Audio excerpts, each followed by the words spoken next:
Bien, gracias. Bendiciones, hermano. Buenas tardes a todos mis hermanos. Que Dios me los bendiga a todos y cada uno de ustedes. ¿Tienen frío o no tienen frío para prender la calefacción? ¿Sí tiene frío, hermano? ¿No? Veo que todos andamos con tos, con gripa, con dolor de garganta, ¿verdad? Hermano, pues, ahora sí que el Señor le hable y nos hable en esta enseñanza. Qué bueno que dispusieron su corazón para estar aquí.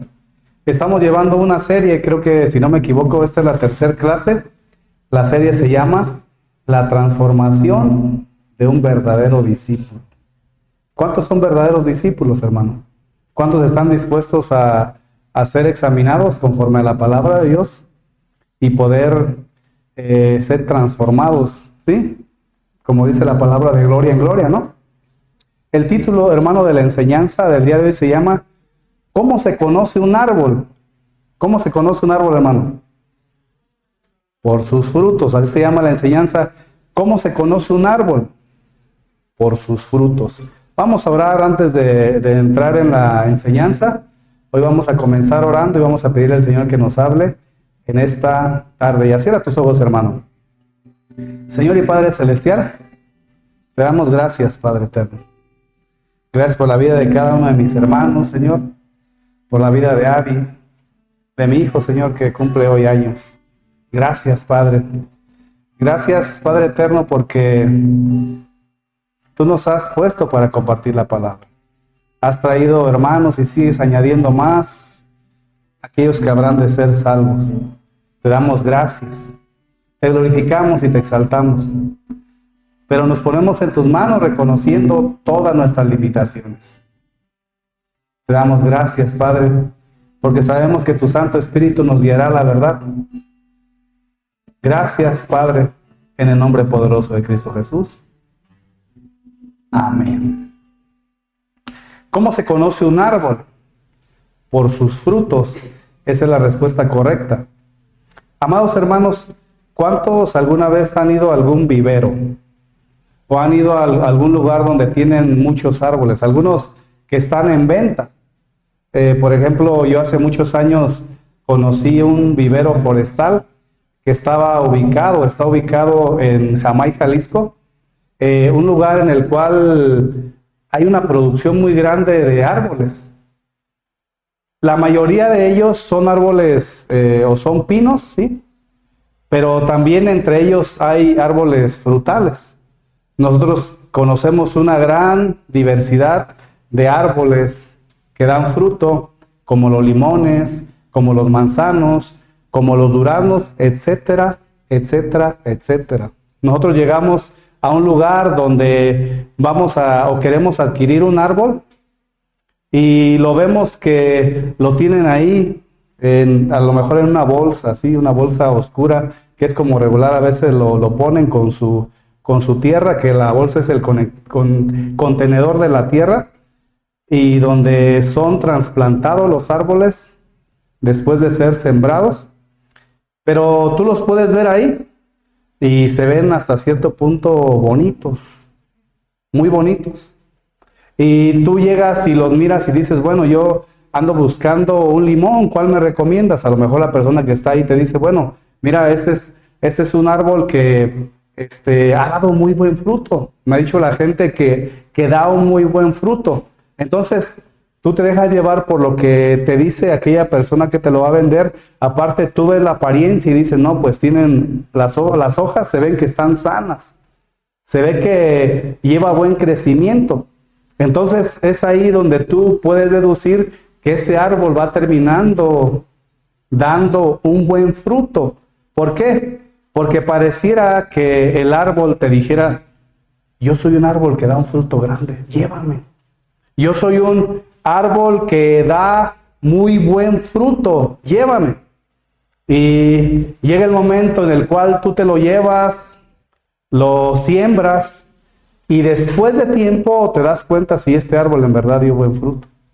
Por ejemplo, mi esposa se trajo un árbol de mango de Tabasco. Mi papá lo plantó con el anhelo de obtener de él un buen fruto. Un fruto grande, a lo mejor él se imaginaba tener el mango, no sé, petacón, o no sé cómo se le llama al mango más grande, inclusive tener mucha cosecha. El árbol está ahí, hermano, y se veía bien la planta y todo, y desde mi perspectiva y desde lo que yo veo, aunque parecía ser un buen árbol, en lo personal, su fruto no es muy bueno, desde mi perspectiva, ¿verdad? Mi papá así lo sembró, como te digo, con la esperanza de tener un buen mango, y casi al mismo tiempo, si más no lo recuerdo, sembró otro. Ese no sé si sea de aquí de Michoacán, el otro era de por allá de Tabasco. Y resulta ser que el que plantó en la parte es el que dio el fruto más grande y da más fruto, ¿sí? Pero a veces tú te pones a pensar, ¿será la tierra? ¿Será que le hace falta una buena tierra? ¿Será que le hace falta agua? ¿Será que al momento en el cual se trajo de Tabasco, como el clima cambia, no pudo por eso dar un buen fruto? ¿O será que el problema está en el árbol mismo? Esas son preguntas que vinieron a mi mente y a mi corazón. Pero esa es una pregunta que debemos hacer nosotros. Una pregunta que debemos de hacernos a nosotros mismos, porque en la vida cristiana también puede haber personas que parecen árboles buenos, ¿sí? Que tienen las hojas a lo mejor muy brillosas, que tienen una apariencia de la cual tú te dejas llevar por ella y que inclusive tienen un lenguaje cristiano. Mas sin embargo, cuando examinas el fruto o el Señor examina el fruto, revela si en verdad son cristianos, si en verdad son de Cristo. Es por eso que nuestro Señor Jesucristo, si tú lees el capítulo 5, el capítulo 6 y el capítulo 7 de Mateo, del famoso Sermón del Monte, te vas a dar cuenta que ese sermón no habla de otra cosa más que de cristianos que deben de dar un buen fruto, que son identificados por su fruto. Por eso Jesús dijo ahí en Mateo 7:20, así que por sus frutos, ¿los qué? Los conoceréis. Hermano, ¿por qué nos conoce a nosotros la gente? ¿Porque decimos que somos cristianos o porque sin decirle que somos cristianos nos identifican como que somos de Cristo? Jesús no estaba diciendo, por su apariencia los conoceréis. No estaba diciendo eso. Jesús no estaba diciendo, por asistir a la iglesia los conoceréis. Jesús no estaba diciendo, porque hablan como cristianos los conoceréis. Jesús no estaba diciendo, porque recitan el Salmo 23, el Salmo 91, el Salmo 121, porque se saben todos los libros de la Biblia, por eso los conoceréis. No estaba diciendo eso Cristo. En ningún momento mencionó todo eso, sino dijo, por sus frutos los conoceréis.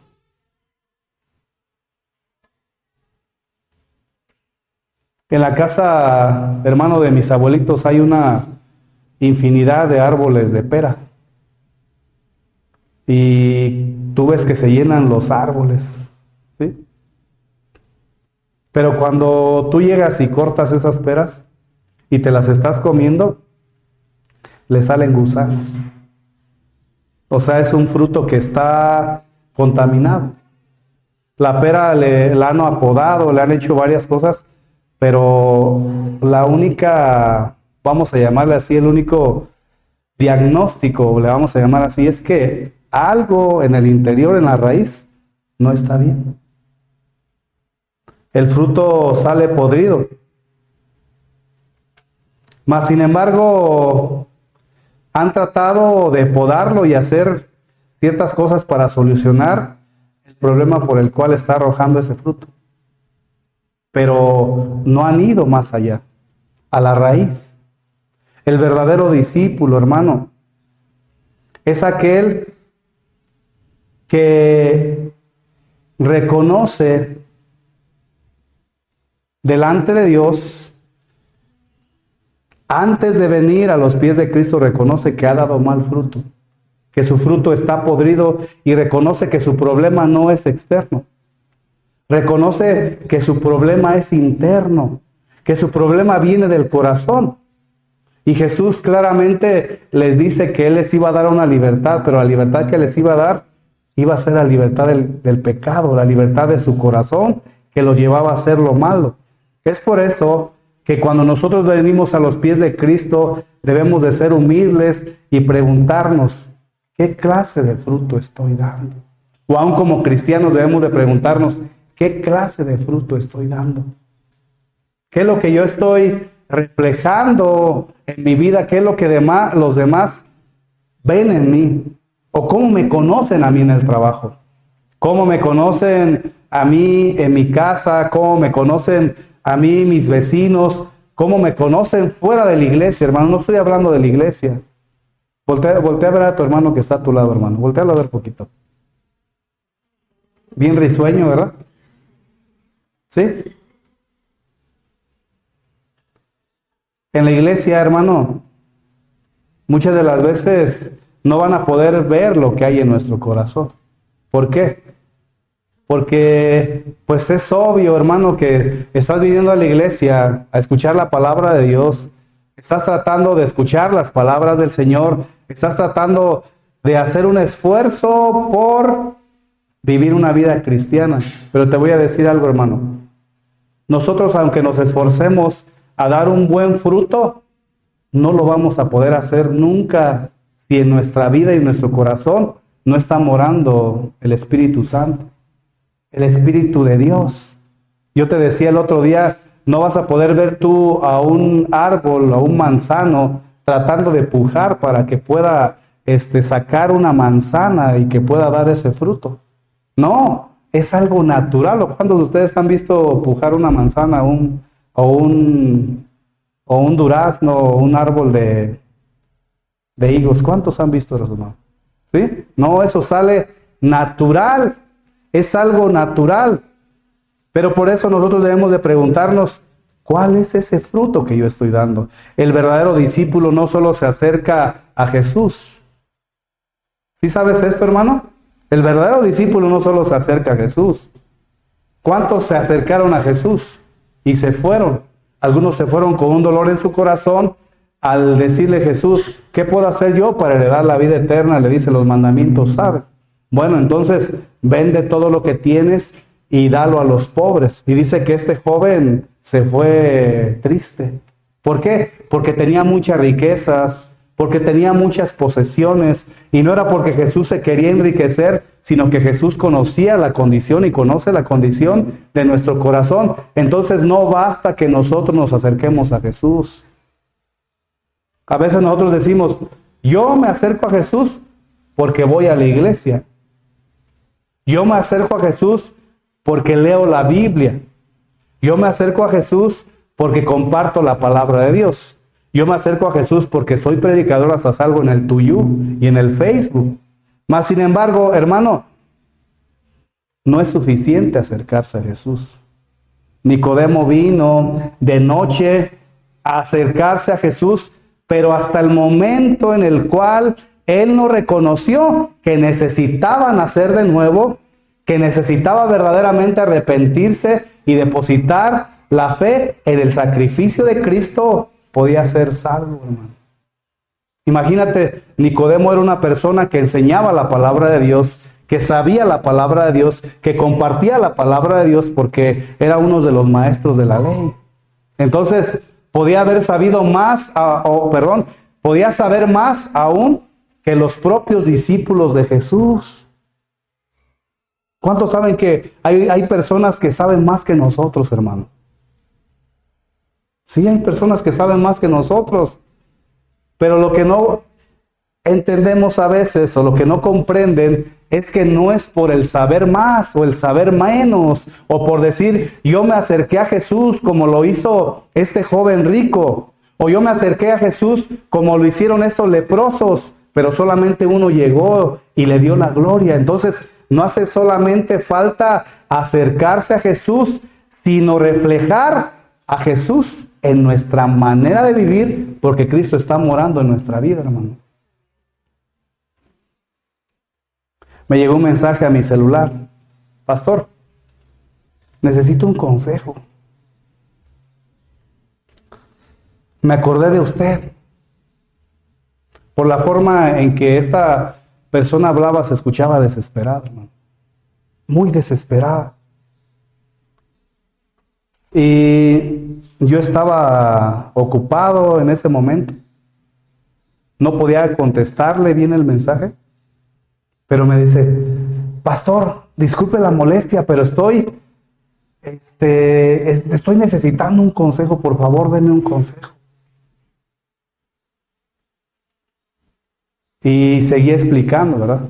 Estoy en un proceso de divorcio, ya casi me llega la carta final de divorcio donde vamos a finiquitar el divorcio. Pero ¿sabe qué? Hace meses conocí a un cristiano. Hace meses conocí a un cristiano que fue a la iglesia. Nos conocimos de vista, pastor. Nos conocimos de vista.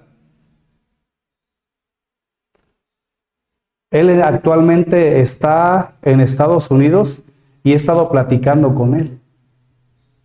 Él ya es una persona que se ha divorciado. Él vive allá. Él tiene 60 años y yo tengo 30 y tantos años.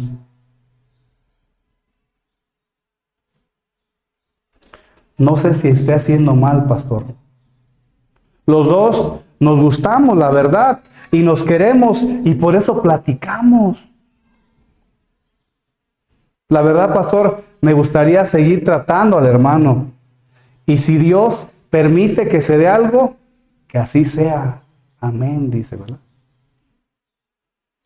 A lo que yo le contesté: hija, ¿qué te ha dicho tu pastor? ¿Qué te ha dicho tu pastor donde te congregas? ¿Ya platicaste con él? Sí, ya platiqué con él. Dicen que no, porque es más grande que yo. Según ellos no viene de Dios. Que según yo hable con él y decirle que ya no más.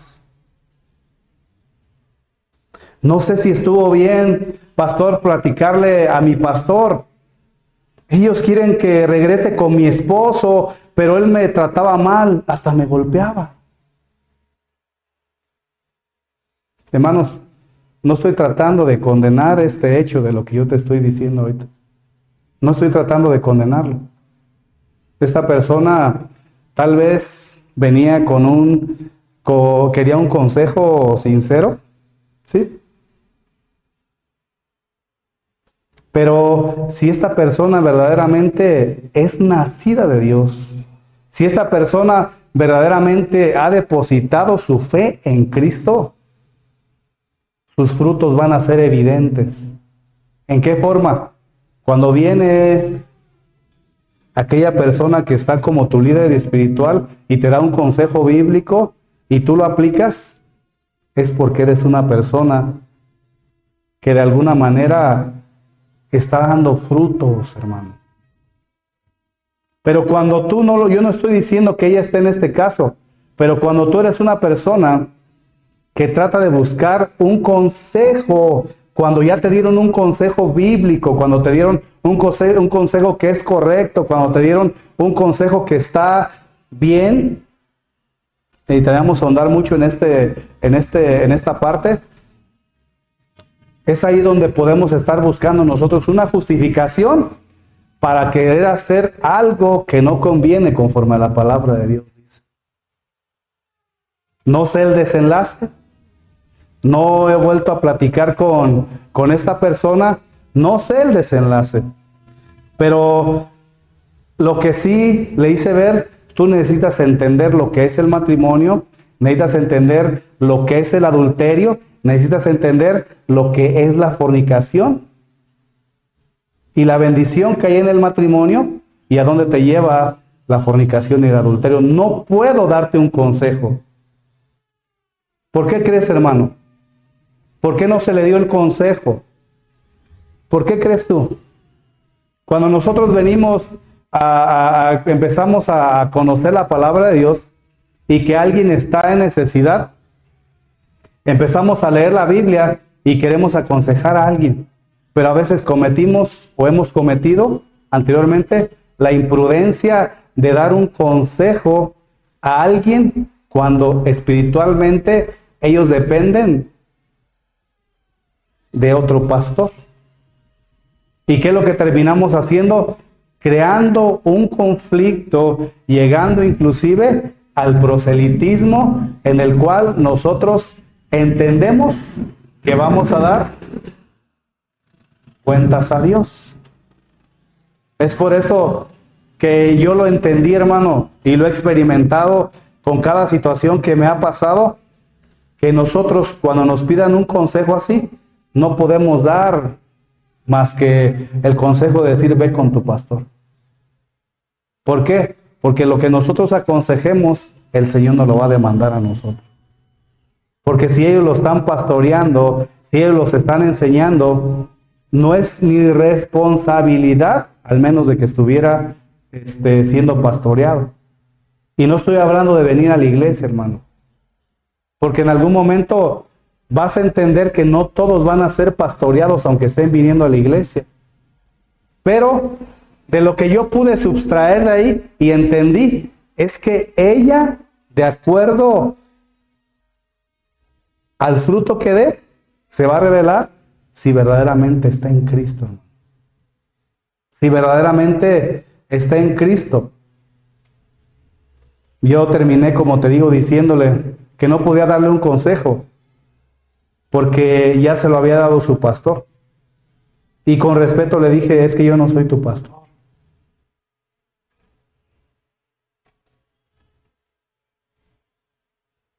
Ha sido muchas personas que han pedido consejo, hermano, como no te imaginas, que no pertenecen a casa de oración y que anteriormente, te voy a ser bien sincero, éramos imprudentes, hermano.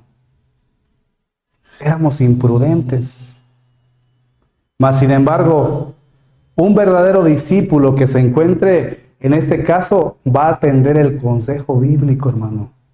Yo no estoy diciendo el consejo del hombre, no estoy diciendo algo que esté fuera de la palabra de Dios, sino va a atender el consejo bíblico. ¿Por qué? Porque Jesús lo dijo ahí en Mateo 7:20, Reina Valera 1960, así que por sus frutos los conoceréis. Jesús no se estaba dejando llevar por una apariencia.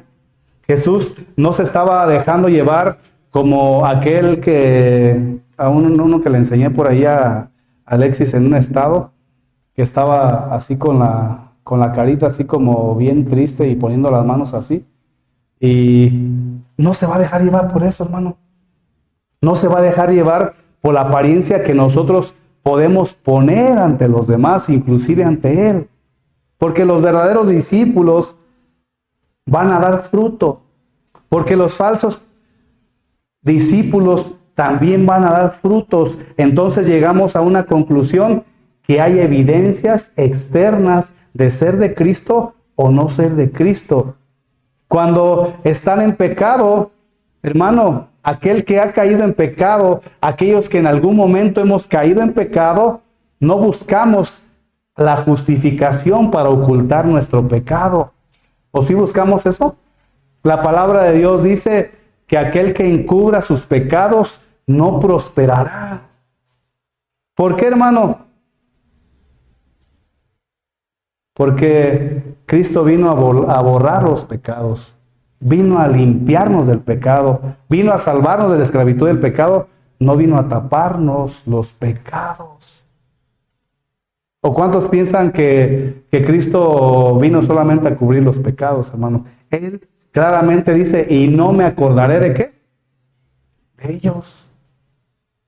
Porque no los está encubriendo, los está borrando, los está quitando. Entonces, una persona, un discípulo verdadero de Cristo, no busca una justificación para ocultar el pecado, hermano. No busca una justificación para ocultar el pecado. No dice, es que yo creo que la iglesia donde estoy yendo, porque es lo que me decía, no te seguí narrando, es que yo creo que como que le exageran mucho ahí. ¿Y qué es lo que terminamos haciendo?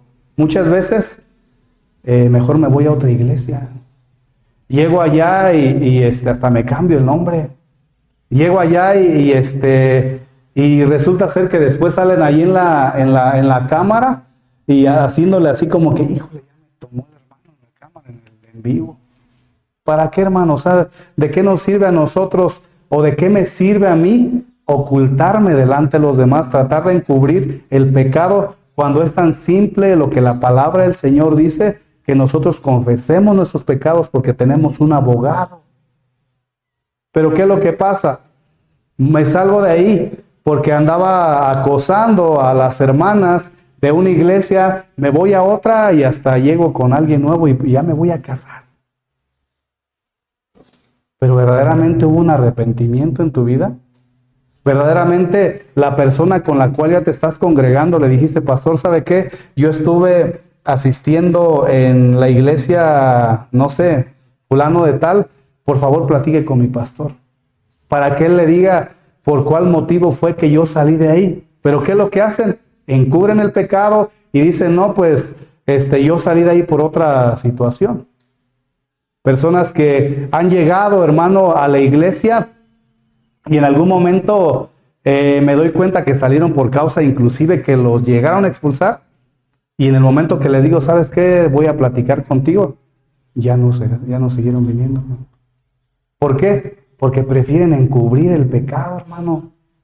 Prefieren tratar de vivir una vida de apariencia cuando el cristiano no es aquel que no se equivoca, no es aquel que no peca, sino es aquel que cuando peca hay una evidencia externa de que obviamente está dolido porque pecó y no justifica su pecado, hermano.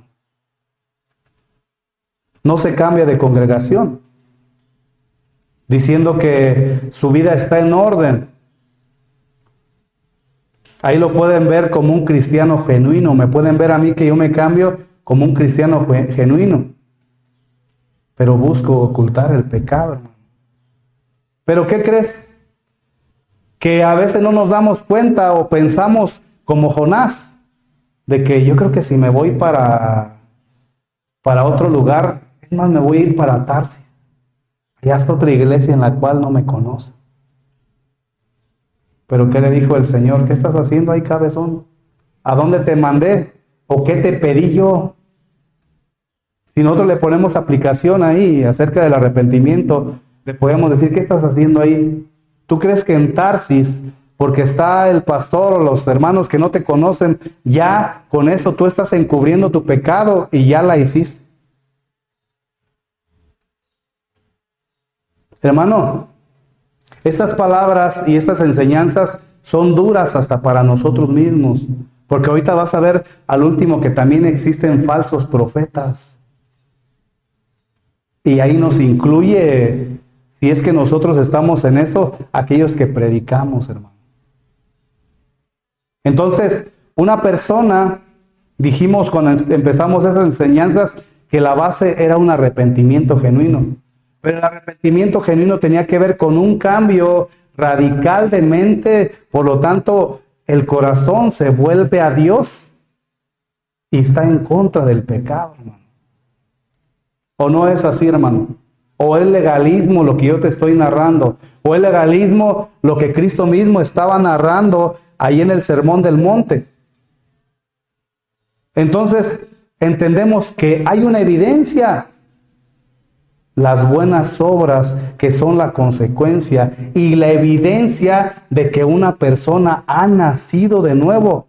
No la causa de la salvación, pero sí la evidencia de que la persona ha nacido de nuevo. Mateo 7:20, te lo vuelvo a leer. Así que por sus frutos los conoceréis. ¿Por sus qué? Por sus frutos los conoceréis. Cuando yo estaba estudiando, hermano, la carta de Segunda de Corintios, ahí en el capítulo 5, verso 17, Segunda de Corintios 5, 17, hermano, acompáñame. Dice, de modo que si alguno está en Cristo. Es un versículo que conocemos, ¿verdad? ¿Cuántos lo conocen, hermano? Dice, de modo que si alguno está en Cristo, ¿qué? Y ahora te pregunto, ¿qué es estar en Cristo? ¿Qué es estar en Cristo, hermano? ¿Qué es estar en Cristo? Yo sé que esa palabra de estar en Cristo sí está hablando de permanencia. Sí está hablando, como lo dice Juan 15, donde dice, permaneced en la vid. ¿La vid quién es? Es Cristo. Entonces yo me fui más al fondo, hermano. Me fui más a la raíz y busqué esta palabra en el griego. Cuando dice está en, esta palabra es una preposición muy común que significa principalmente en. Estar principalmente en. También significa dentro de. También significa por medio de o en la esfera de. Y tú puedes decir, y todo eso, pastor, o sea, en español, si yo me estás diciendo, ¿qué significa? Primero que nada quiero que sepas, no está describiendo una acción misma, ¿sí? No está describiendo una acción misma tuya, aunque pareciera que sí, sino está describiendo una posición. Te lo repito, no está describiendo una acción en sí mismo, sino está describiendo una posición. ¿Qué quiere decir todo esto? Que nosotros nos podemos esforzar y esforzar y esforzar y esforzar por dar buen fruto, pero mientras Cristo no esté morando y viviendo en nosotros, no lo vamos a poder hacer, mi hermano. Es por eso que necesitamos empezar de nuevo. Necesitamos, ahora sí, como valga la redundancia, empezar desde el principio. Por ahí estaba platicando con Alexis y le dije, hay una maestra de canto que te enseña a vocalizar y todo esto. Y está también Berenice Ponce, que también está dando clases a la hermanita de Ichan. Le dije, ella te enseña desde el principio, es un poquito más lento. Le dije, pero pues ahora sí que ustedes elijan con quién van a vocalizar. Es bueno que lo hagan.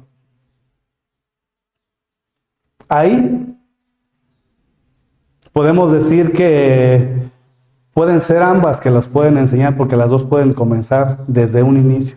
Pero aquí en la vida cristiana, hermano, si nosotros no nos vamos al principio, si no nos vamos a la raíz, en algún momento nos podemos llevar una sorpresa. En un momento nos podemos llevar una sorpresa. ¿Cuándo? Cuando nos presentemos delante de Dios.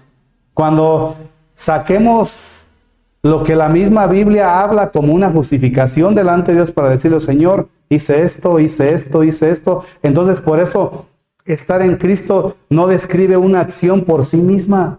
¿Por qué? Porque la acción por sí misma es algo que se convierte en una obra. Acciones son obras. ¿Sí? Acciones son obras, hermano. Son obras. ¿Cuántos conocen los motores? De repente tienen algunas bandas, ¿verdad? Pero hay algo que lo mueve, ¿sí? No por sí mismo la pieza se da vuelta, entonces no es una acción por sí misma. No. Está hablando de una acción que proviene de parte del cristiano cuando Cristo está morando en él. Cuando está la vida de Cristo ahí. Habla de una relación con el Señor. Habla, en pocas palabras, de un lugar. Habla de un estado, una condición. Una condición, hermano. No es una palabra de acción, sino habla de una condición, habla de un estado por medio del cual actúa. ¿Sí te fijas cómo es diferente? Si te fijas cómo cambia toda la perspectiva de decir, es que yo pertenezco a tal denominación, es que yo soy de tal. No, Cristo no te va a preguntar eso.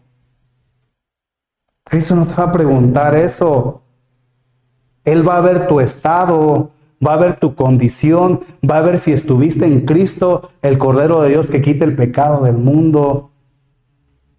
Está hablando de cierto estado espiritual.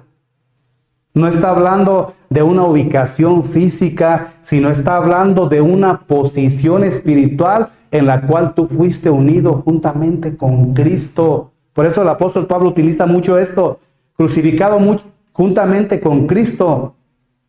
Estamos sentados en lugares celestiales juntamente con Cristo. Está hablando de una posición espiritual, una unión, una esfera de vida, o sea, en Cristo, hermano. Mira, hermano, para entender un poquito más, vamos a 2 de Corintios, pero te lo voy a leer en traducción lenguaje actual. 2 de Corintios 5, del 18 al 19. 2 de Corintios 5, del 18 al 19, dice de la siguiente manera. Ahora que estamos unidos, ¿a quién? A Cristo. Hermano, el apóstol Pablo le estaba mandando una carta a la iglesia de Corinto y le dijo, ahora que estamos unidos a Cristo. ¿Qué quiere decir esto? Que anteriormente no estaban unidos a Cristo, que anteriormente no creían en Cristo, que anteriormente no estaban ligados a Cristo. Entonces dice, ahora que estamos unidos a Cristo. ¿Cuántos están unidos a Cristo, hermano? Levante su mano sin miedo, hermano. Tómale foto, Alexis. Ahora que estamos unidos a Cristo, escucha, hermano, somos una nueva creación. ¿Somos una nueva qué? Somos una nueva creación y ahorita vamos a ver un poquito en la parte de abajo qué es una nueva creación, así a grandes rasgos. Pero en pocas palabras, en el significado en el hebreo es algo que nunca antes fuimos, que somos ahora en Cristo. Dice, somos una nueva creación. Dice, Dios ya no tiene en cuenta nuestra antigua manera de vivir. ¿Sí te fijas cómo está hablando de una antigua manera de vivir? ¿Y cómo hay un balance en esto? Hay alguien que se puede ir frustrado de aquí diciendo, entonces yo no soy cristiano, entonces yo no soy de Cristo. Pero para que haya un balance en la enseñanza, tenemos que entender que tenemos un cuerpo que nos lleva a hacer lo malo, pero nosotros no practicamos ya el pecado. ¿Qué quiere decir esto? Que nosotros no vivimos en el pecado, no estamos unidos ya al pecado, me refiero a eso.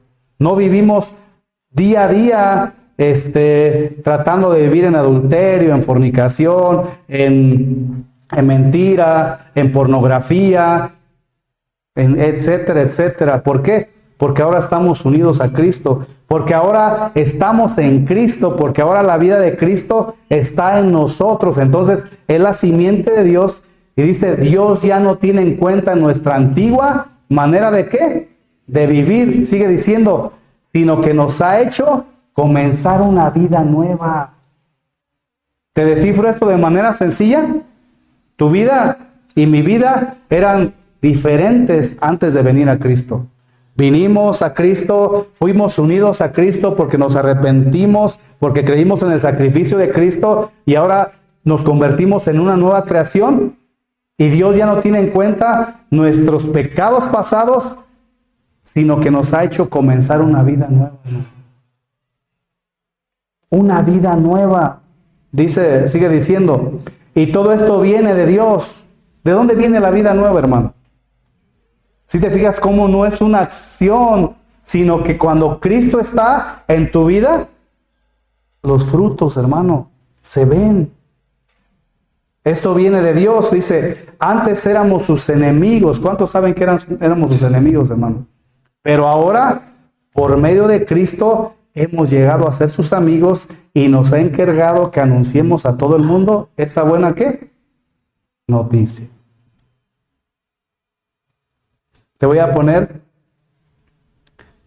tres cosas sencillas que es estar en Cristo, para comprenderlo un poquito más. Pertenecer a Cristo es entender que antes pertenecíamos al pecado. Repito, pertenecer a Cristo, número uno, es pertenecer a Cristo, es entender que antes pertenecíamos al pecado, o sea, al mundo, a la vida antigua, hermano. Pero ahora, ¿a quién pertenecemos? A Jesús. Por eso, ya no soy mío. ¿Por eso qué? Hermano, ¿cuántos les pertenecen a Cristo? ¿Sí le pertenece a Cristo, hermano? ¿Sí le pertenece verdaderamente a Cristo? Es una pregunta, que yo también me puedo hacer. ¿Verdaderamente le pertenezco yo a Cristo?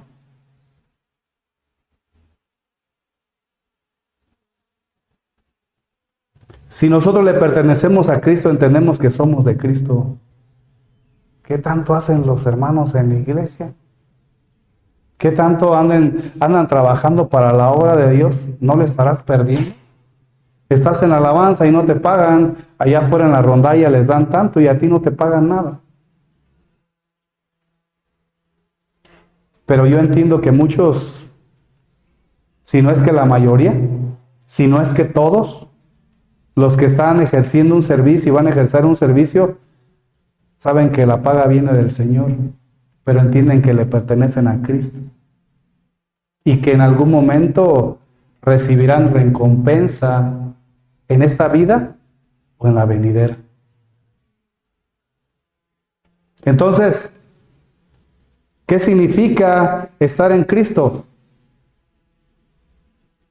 Que ya no eres tú dueño de ti mismo, sino ahora perteneces a Cristo. Pastor, pero estoy pasando por tantos problemas, por tantas situaciones difíciles, y entonces, ¿cómo es que le pertenezco a Cristo? Un día para que lo entiendas de esta manera, un día le dije al pastor, está pasando esta situación, y la verdad me siento culpable por esto. Y me dice un día, ¿y por qué te sientes tú el culpable? ¿Qué acaso tú eres el pastor de la iglesia? ¿Qué acaso no soy yo? ¿Y qué crees, hermano? Que le hice yo así, gracias, Señor, porque aún no soy el responsable. En ese tiempo así se lo dije. Entonces, si tú le perteneces a Cristo, hermano, ¿por qué peleas con los problemas? ¿Por qué peleas con las situaciones adversas que estás pasando? Si tú le perteneces a Cristo, ¿qué no acaso Cristo es tu dueño? Entonces, ¿por qué contiendes en tu corazón con tantas cosas? Tantas cosas. ¿Y qué voy a hacer? ¿Y qué voy a comer? ¿Y cómo voy a hacer esto? ¿Y cómo voy a hacer lo otro? Y estoy enfermo de esto y estoy enfermo del otro. Le comenté a mi esposa, hoy traigo un dolor aquí en mi estómago. Así le dije a mi esposa, tengo días. Y me dice, dice, ¿a ti te duele ahí? Ahí me truena este brazo, me truena este otro, me truena este. ¿Y qué? Dice, yo soy de Cristo y el día que Él quiera nos va a poner o va a acomodar para poder hacer las cosas. Dice, ¿y tú te preocupas por el dolor que traes aquí? Y yo dije, sí, estoy menos amolado yo, ¿verdad? No, hermano, lo que quiero que entiendas es esto. Estar en Cristo es pertenecerle a Cristo. Es decir, sé quién es mi padre, sé quién es mi papá. Por ahí, ayer subí una que parece más canción que alabanza, pero ahí en el estado, y alguien me dijo, qué canción tan bonita, me dice mi cuñada. ¿Por qué? Porque este cantante, no lo conozco, fue una que me salió, le llama papá a Dios, ¿verdad? Pero narra ahí que obviamente Él es el que solamente necesito tu abrazo, solamente necesito esto, solamente, o sea, como cuando tú tienes a tu papá y dices, ¿sabes qué, papá? Necesito esto. Tengo miedo. Entonces, nosotros le pertenecemos a Cristo, mi hermano. Número 2, estamos unidos a Cristo. Te lo voy a poner de una manera sencilla. Imagínate cualquier árbol que tenga sus ramitas, ¿sí? ¿De dónde recibe la vida, hermano? ¿La recibe de Él mismo o la recibe, en este caso, cuando nosotros vemos a la vid que tiene los pámpanos? ¿De dónde reciben ellos vida, hermano? De Dios, de la vid, ¿sí? Así como una rama que está unida al árbol recibe vida, un creyente unido a Cristo recibe una vida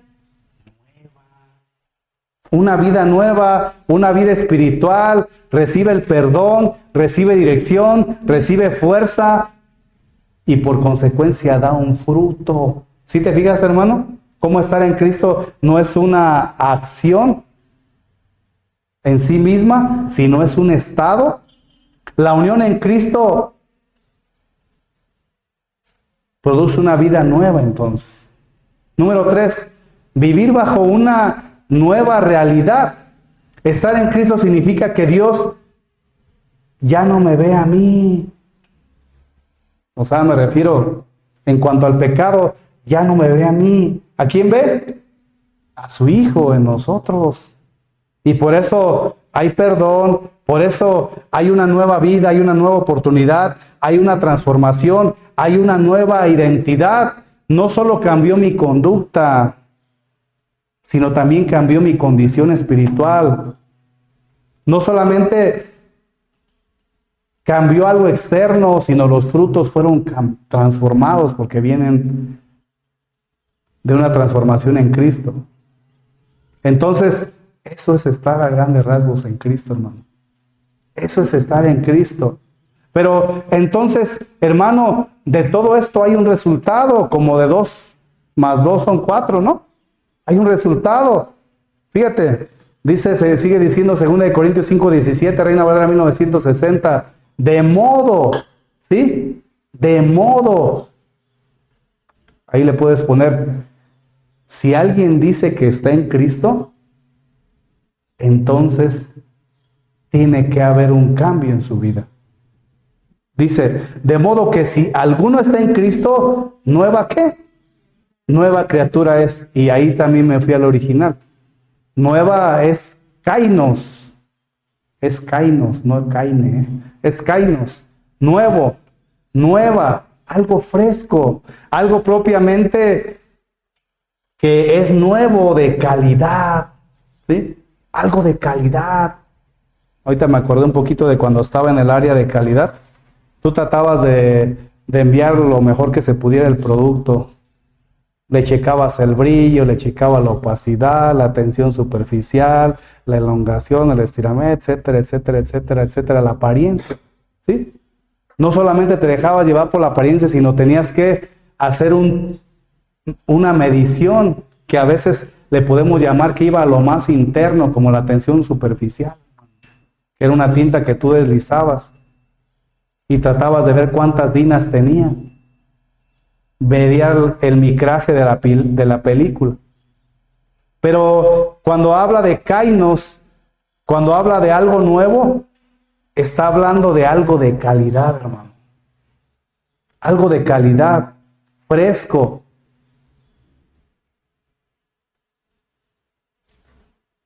En pocas palabras, nunca antes la persona había vivido de esa manera.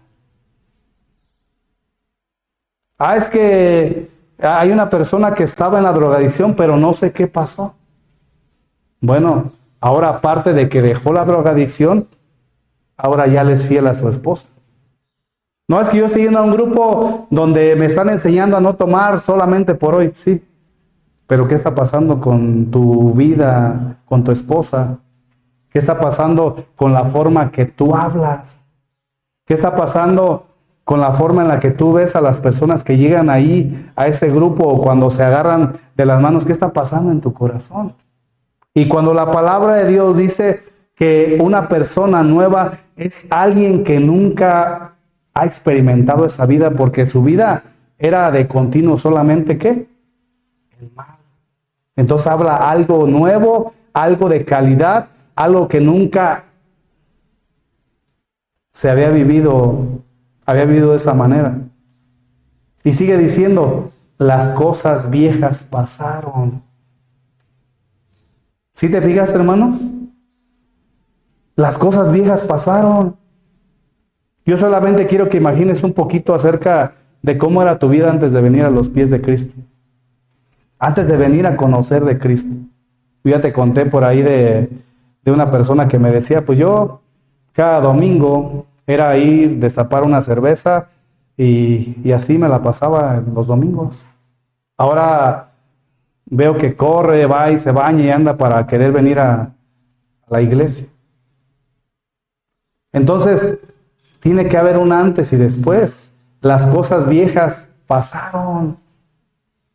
Si te fijas cómo el Señor, a través de su Santo Espíritu, inspiró al apóstol Pablo para decirles a la iglesia de Corintios, tiene que haber una vida nueva. Tiene que ser reflejada la vida de Cristo, porque las cosas viejas, lo que antes apetecía, lo que antes tú practicabas, son hechas nuevas en Cristo. Por eso dice, las cosas viejas pasaron, y aquí son ¿qué?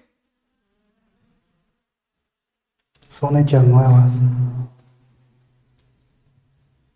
Por eso Santiago, que leímos ya en las otras enseñanzas, capítulo 2, verso 17, dice, así también, la fe, si no tiene obras, es muerta en sí misma.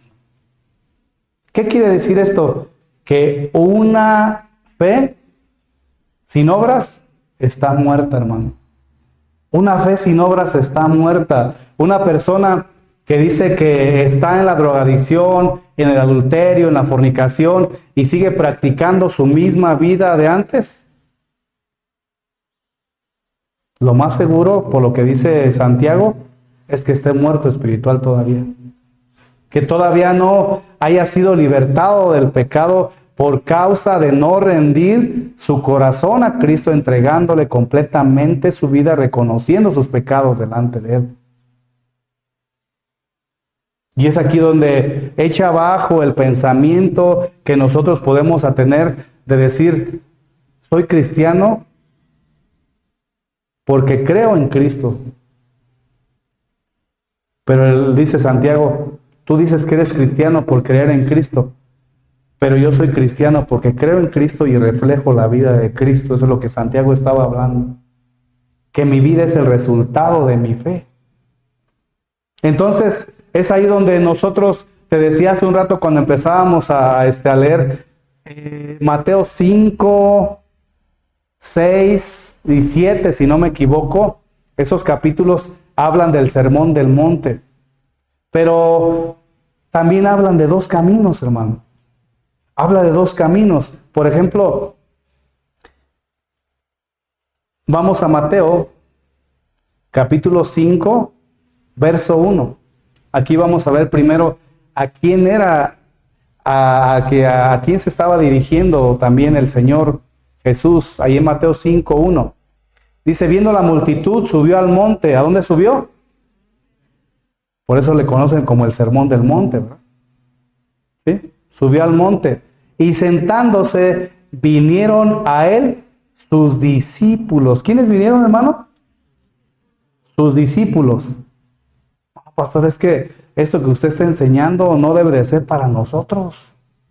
O sea, nosotros ya conocemos que la salvación es a través de la fe, ya conocemos del arrepentimiento. ¿Por qué habla de eso? ¿Por qué está tocando? Bueno, dice aquí, viniendo la multitud, subió al monte y sentándose, vinieron a él sus discípulos y abriendo su boca, ¿les qué?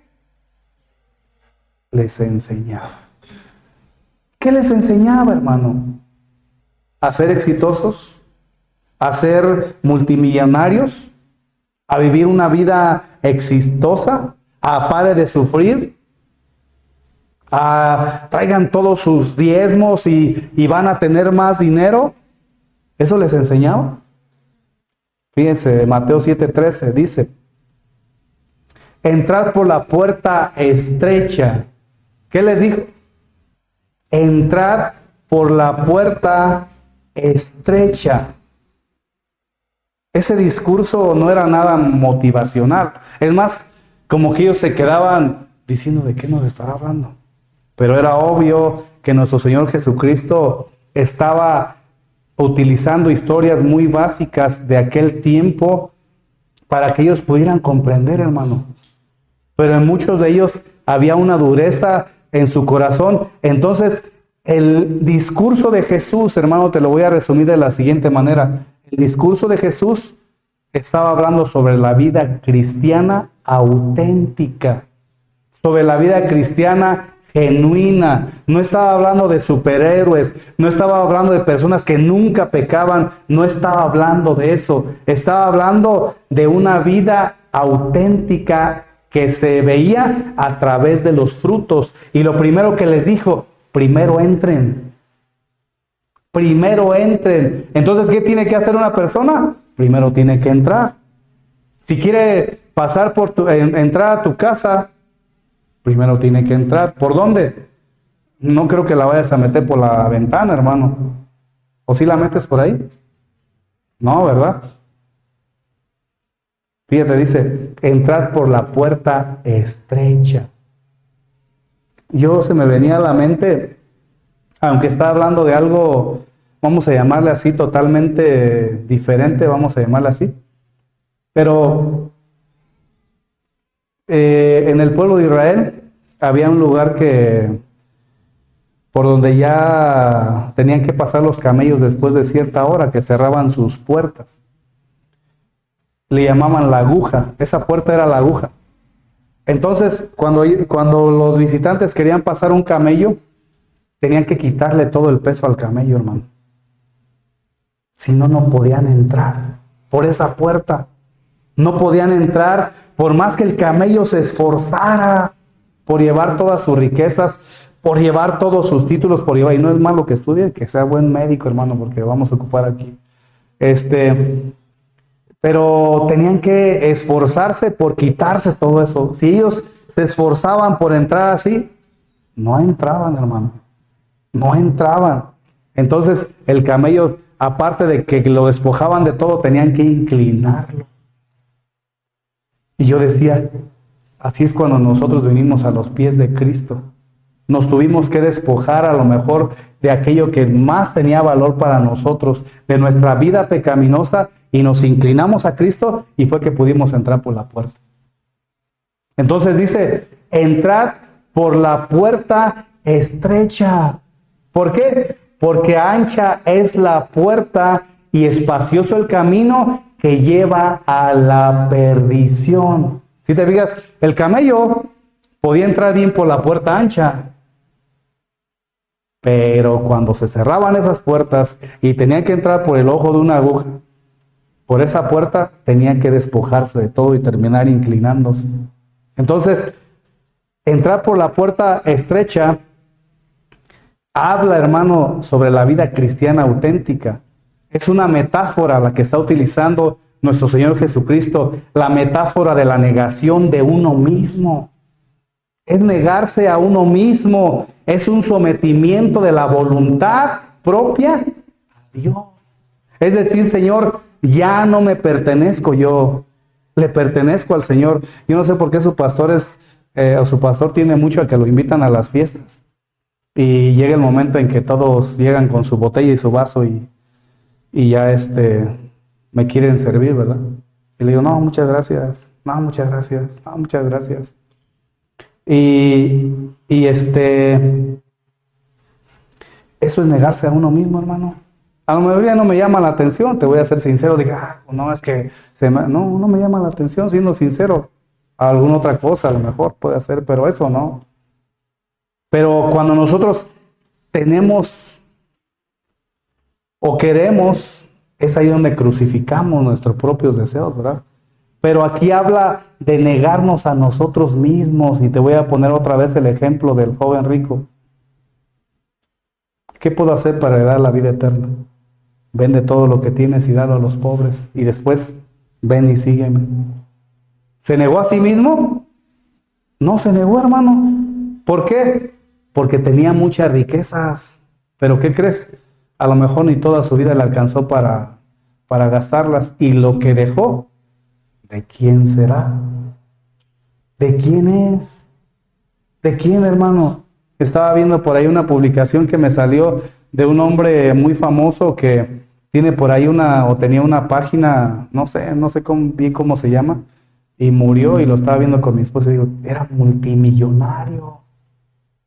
Y lo que hizo, hermano, ¿de quién será? Ahora yo no te estoy pidiendo que seas una persona que raye en la mediocridad, no estoy diciendo eso, hermano. Nunca estoy diciendo eso. Pero Jesús le estaba llamando a este hombre que no quiso negarse a sí mismo. ¿Qué vas a hacer tú, hermano? Si el Señor te llama. ¿Vas a negarte a ti mismo? ¿Vas a someter tu voluntad a Dios? O mejor no. Cuando nosotros vinimos a Cristo, tuvimos que negarnos. Tuvimos que despojarnos, sometiendo la voluntad a Él mismo. ¿Por qué? Porque vivíamos por el camino ancho. ¿Cómo es el camino ancho? El camino ancho no ocupa esfuerzos, hermano.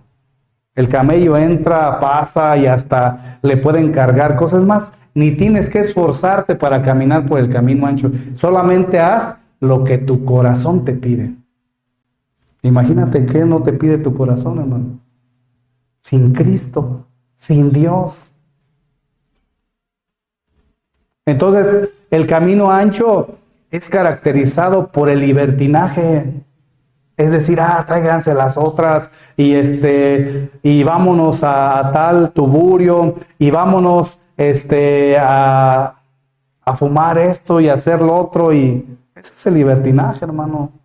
Y pónganle aquí a los hermanos una discoteca para que no salgan allá afuera. Aquí pónganle las luces donde ellos pueden venir y tomar. Acabo la palabra y dice que una no es ninguna, ¿verdad? Eso es libertinaje, hermano. Entonces, el camino ancho es caracterizado por el libertinaje. Y ese es bien fácil de caminar. Bien fácil, hermano. Es más, te digo cómo es. Deja de leer la palabra de Dios. Deja de congregarte. Deja de orar. Deja esto. Y solamente camina, hermano. Solamente camina. Solamente camina. Entonces, ese es muy fácil de caminar. Pero ¿qué crees? ¿A dónde lleva? A la perdición, hermano. Lleva a la perdición. Entrad por la puerta estrecha, porque ancha es la puerta y espacioso el camino que lleva a la perdición, y muchos son los que entran por ella. ¿Cuántos son? Pocos. Muchos, hermano. Muchos. Yo hace rato estaba por ahí quemándome la transmisión de tal lugar, de tal servicio que no era de casa oración, sino uno que proyectan en cadena nacional, y estaba viendo un montonal de gente, pero montonal de gente. Y yo me estaba... Y llegó el momento, hermano, que dije, ¿cuánta gente? ¿Cuánta gente, hermano? ¿Cuánta gente? ¿Por qué? Porque es más fácil caminar por el camino espacioso, por la puerta ancha. Y ahí es donde dije, muchos son los que entran por ella.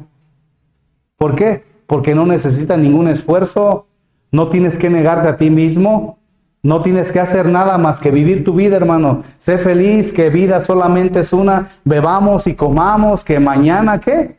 Moriremos. ¿Tampoco no?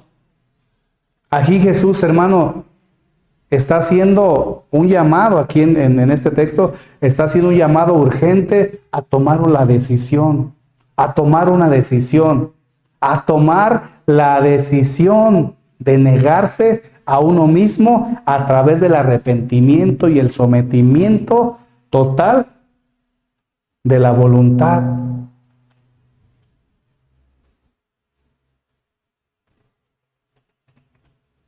Hay un contraste ahí, hermano. La puerta ancha y el camino espacioso, como te dije, simbolizan una vida de libertinaje, de excesos, donde el hombre vive según sus propios deseos, ya te lo había explicado, ¿verdad? Pero es un camino bastante cómodo, hermano. ¿Cuántos tienen un colchón, cómo se llama? El Soñare, y una almohada Soñare? Aunque sea de las de Kudai, hermano, no pasa nada. Que tenga, ¿qué tiene? Si ya lo he visto allá. No. Están suavecitos, ¿verdad? Bien cómodos, bien a gusto. Bueno, pues la puerta ancha y el camino espacioso simboliza una vida de libertinaje. No voy a decir, ya no voy a ir a comprar. Donde el hombre vive según sus propios deseos, pero es un camino muy cómodo, hermano. Muy cómodo y popular. Que si usted mira a los peces, ¿cómo se llaman estos? Los salmones, que ellos son los únicos que van al contrario de donde van muchos, ¿verdad?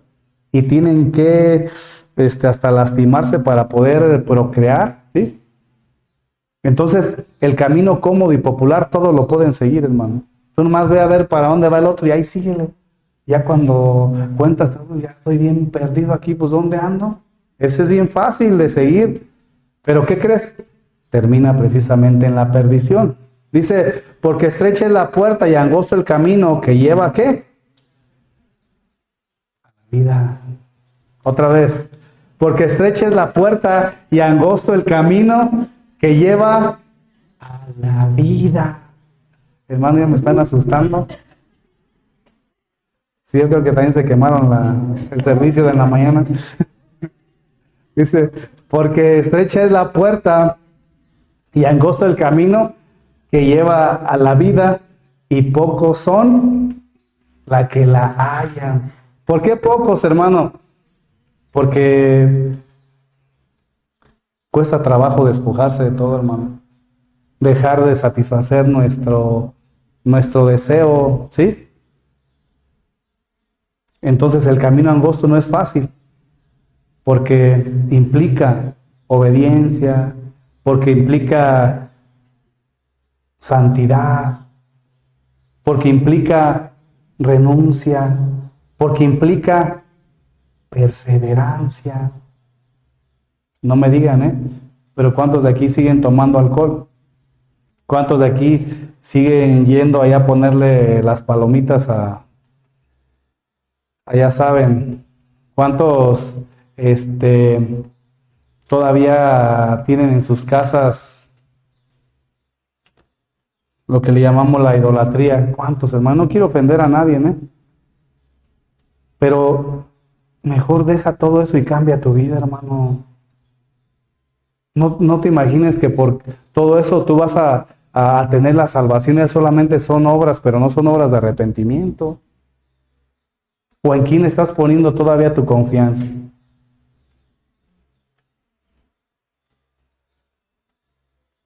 ¿Cuesta trabajo? Sí, cuesta. Cuando nosotros tuvimos que sacar todo eso de nuestra casa, nos costaba. Y no, porque me lo dio mi mamá. Y no, porque está bien bonito. No, hombre, está bien bonito pintado. Y sé que muchos, tal vez, que todavía estén practicando eso, se van a ofender, hermano.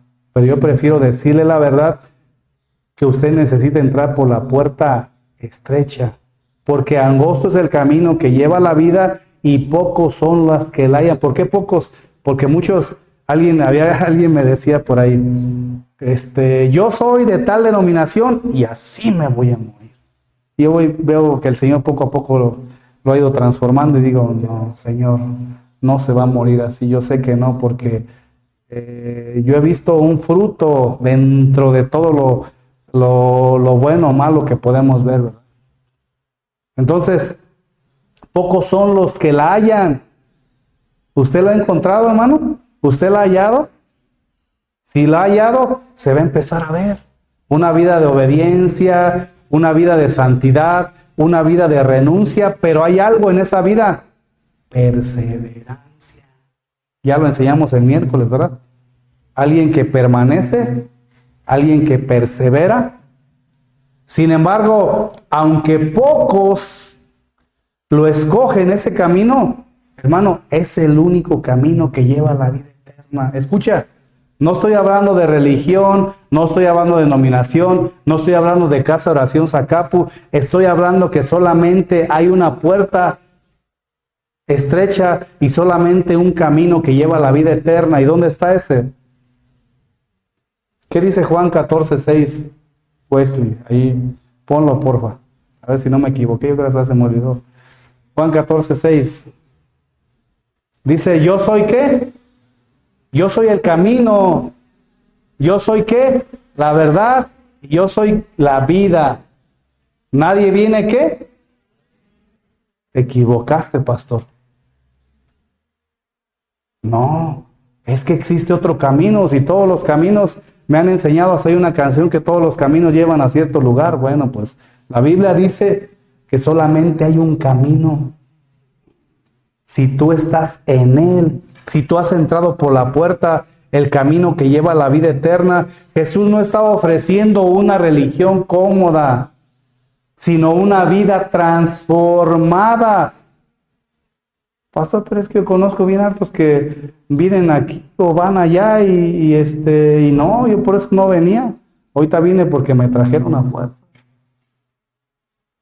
Bueno, pues la palabra del Señor dice que hay un solo camino, pero no me queda a mí obligar, ni a mí obligarme a que yo camine por ese camino y que entre por esa puerta, pero sí debemos de entender una cosa.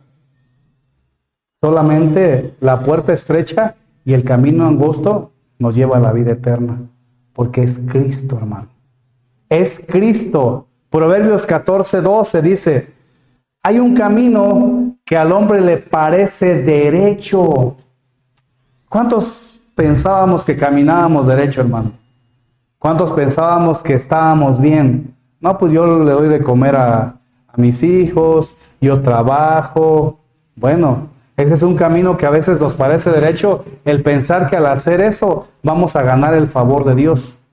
Pero también a veces cuando estamos en todo ese tipo de drogas, de alcoholismo, de adulterio, de fornicación, nos parece derecho. ¿Por qué? Porque decimos, hay alguien que hace cosas más malas que yo. Ah, pastor, ni que yo fuera el Chapo. Yo no he hecho tantas cosas malas como él. Entonces, ¿qué es lo que hay? Hay caminos que nos parecen derecho, pero ¿qué crees? Pero su fin es camino de muerte. Si nosotros no entramos por la puerta, si no entramos por ese, permanecemos en ese camino angosto, nuestro camino es camino de muerte. Este proverbio que nosotros estamos leyendo, hermano, está confirmando que no todo el camino que parece correcto desde nuestra perspectiva, lo es. Muchos siguen ese camino ancho porque les parece derecho, porque razonan tal vez y dicen, este es el camino bueno. Es bien cómodo. Incluso toda la sociedad lo está aceptando. Toda la sociedad lo acepta. Toda la sociedad actualmente lo está aceptando. ¿Cuántas cosas está aceptando la sociedad el día de hoy? ¿Cuántas cosas está aceptando la sociedad que ya se ve como algo normal? ¿Cuántas cosas, hermano?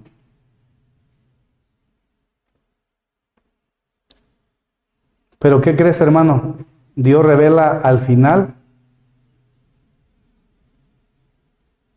lo que es camino de vida o que es camino de muerte cuando nosotros nos presentamos delante de la presencia de Dios.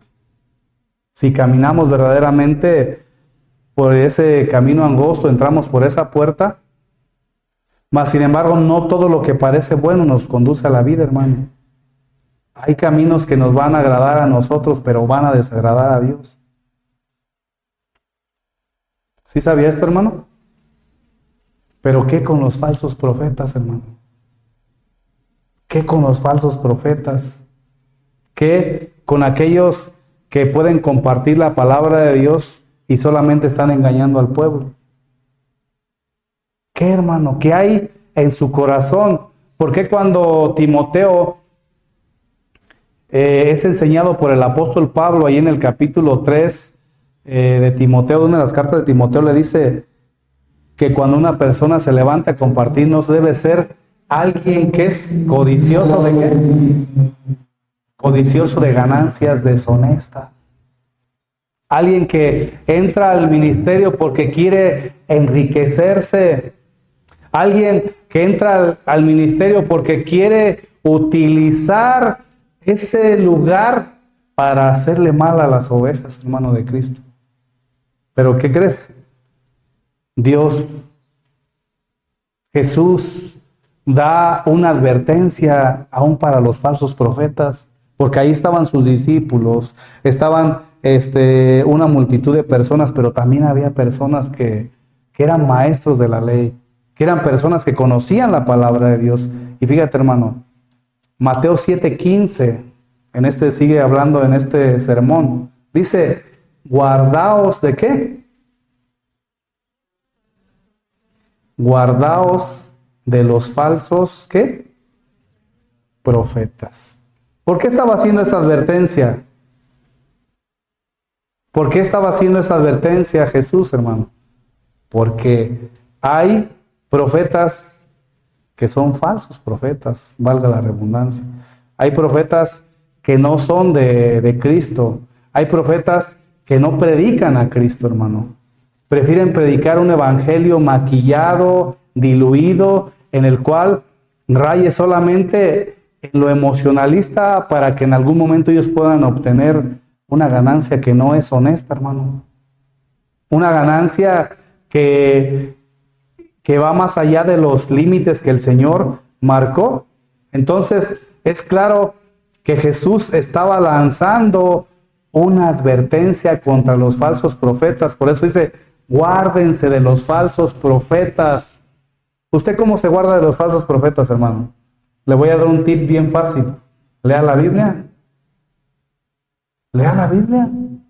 Si usted no lee principalmente la palabra de Dios, el día de mañana van a venir a decirle, como ya le he platicado, que esa bocina tira oro. Y vas a ver aquí todo un circo y van a andar para allá y para acá, hermano. Entonces, se llama la bocina, ¿verdad?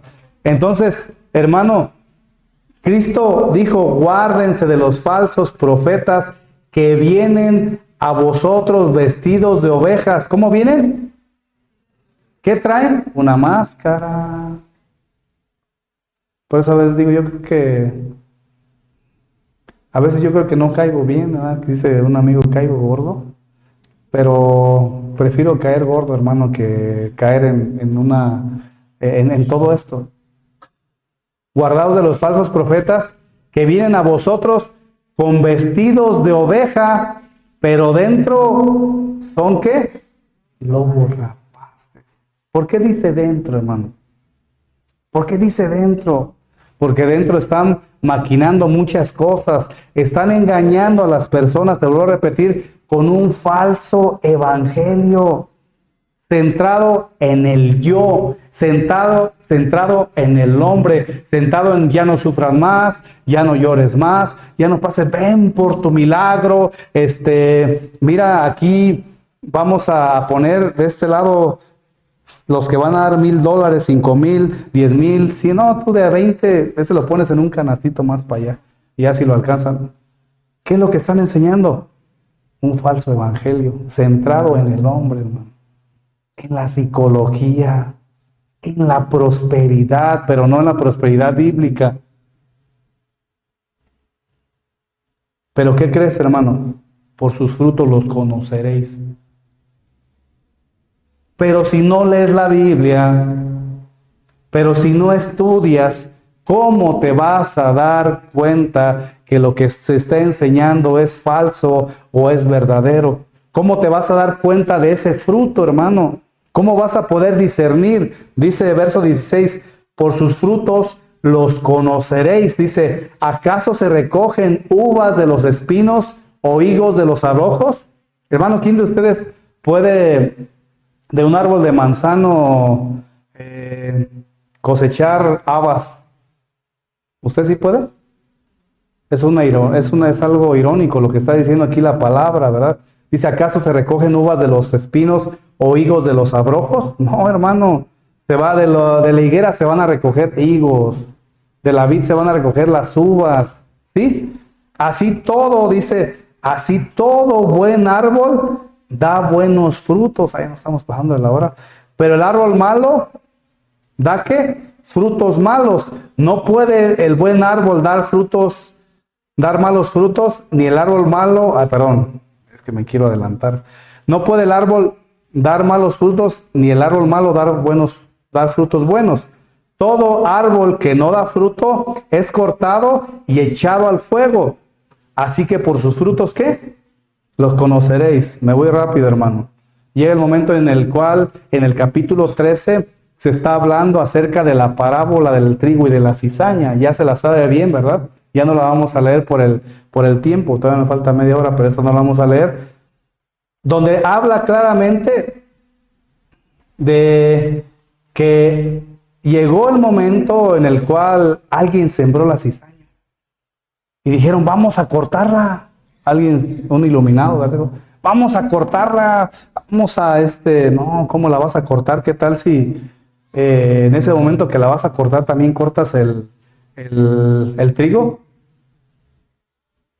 Y yo decía, pero ¿cómo no se daban cuenta en algún momento? Pero resulta ser que cuando ellos veían el campo, hermano, el trigo y la cizaña se veían muy parecidos, muy parecidos. Ambos crecen juntos en lo natural, y a simple vista no se distinguen. Pero cuando llega la madurez del cristiano, porque eso también es otra cosa, a veces por eso habla la Biblia de cristianos inmaduros, de cristianos carnales, pero cuando llega la madurez del cristiano hay una clara distinción. ¿Por qué? Porque el trigo da fruto y se inclina, hermano, mientras que la cizaña se mantiene erguida porque no da ningún fruto verdadero. Así también la vida espiritual, muchos podemos parecer iguales por fuera, pero el tiempo, hermano, dará el fruto y la humildad revelará quién es verdadero trigo y quién solamente era una apariencia. Entonces, hermano, en el campo se parecen, pero en la madurez se descubre la diferencia del trigo que da fruto y la cizaña que solamente aparenta. Por eso Cristo dijo, guardaos de los falsos maestros. También dijo, todo árbol que no da buen fruto es cortado y echado al fuego. El apóstol Pablo en Gálatas capítulo 5 del 19 al 23 habla acerca de los frutos de la carne y de los frutos del Espíritu, enseñando que si nosotros estamos en Cristo, nuestros frutos deben de ser en el Espíritu, hermano. Deben ser del Espíritu. No solamente frutos de la carne. Por eso es que entendemos que hay quien puede decir, yo soy hijo de Dios, yo soy cristiano. Y sí, hermano, sí lo puede ser. Y no es malo pero ¿qué crees, hermano? Que el fruto, el tiempo, la madurez, verdaderamente va a hablar si somos nosotros de Cristo. Si el Espíritu Santo está morando en nosotros, dice la palabra que Él nos dice que somos hijos de Dios, hermano. Mas, sin embargo, hay un falso señorío y un juicio final. ¿A qué se refiere todo esto? Mateo 7:21